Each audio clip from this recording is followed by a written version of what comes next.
This is a Stipple Wild video, so if you don't have Stipple Wild, then you can't do this.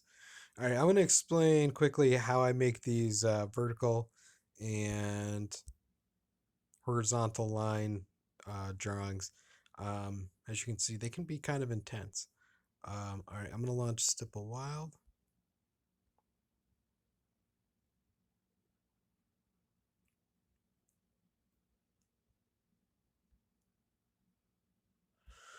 I'm going to use Tyler Durden because I figure I might as well take as many chances of getting sued by a big company as possible. I'm going to pick white dots and a black background, and then I'm going to reposition Tyler and go over to the dot size. I want my dot to be a little bit to the left of smallest, or I want the min dot to be a little bit to the right. I want the max dot to be a little bit to the left. So it's just a little bit tighter of a dot, but it's also not, it's not, the min dot isn't at 0. Then I'm going to come over to the grid menu and I'm going to pick Pixgap and Pixgap for both. For uh, for vertical lines, I'm going to go in for column distribution. I'll put it at something like 12. And then for row distribution, I'm going to pick 1. And that's all we got to do. Hit fill. And now you can see Tyler in these lines. For horizontal lines, I'm going to do a 1 in the column and for column input, and then a 12 for row input. I'm going to hit to refill this, and now we have horizontal lines. All right, that's pretty simple. Now, if you're like, I want diagonal lines, well, unfortunately, that isn't built yet, but there is a hack for getting it. So right now, since we're on horizontal line settings with the 1 and the 12 and column distribution 1, row distribution 12, now I slip this up all the time, and when I want to do vertical lines, I put in horizontal lines, whatever. A lot of times you're just hitting undo in Stipple. I think you're all aware of that.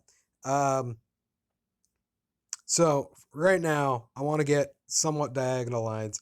So for my wave input, I'm going to go and put this at number of. And then I'm going to put in, for the input, I'm going to put at 0.25. And why 0.25? Well, if one wave is an up crest and a down crest, and a half a wave would just be the up crest, right? Like the part of the wave that goes up and down, as opposed to then down and back up. 0.25 would just be the up section of that wave.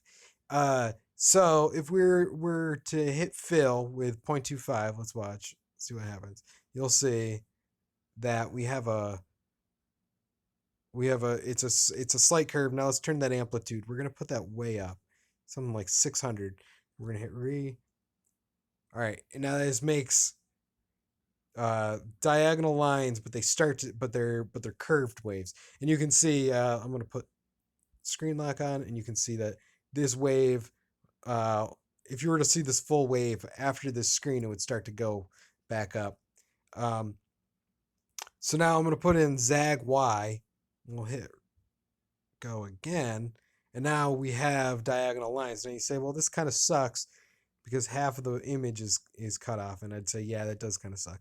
But if we go to row distribution, and you kind of have to play with this, I think on my device, negative 1176. My device is some strange size, 800 by 1184. This is all going to depend on how big your device is. But anyway, if I hit fill again, now I complete this, and our whole screen is filled with diagonal lines. Obviously, that's kind of crappy because then you can't use a wave on top of that. Like, you might want to use diagonal waves. I mean, that would be awesome. It's coming. I'll eventually be able to make it. I just haven't had time. All right. So you can do other stuff with other wave settings. Like if you were to, I'm going to put this back at 0 and put in a negative 600 instead of a positive 600. And that 600 value is going to be determining your draw angle. So if I put this at negative 400, hit fill, you'll see now we have a second set of lines, but they're not quite as slanted.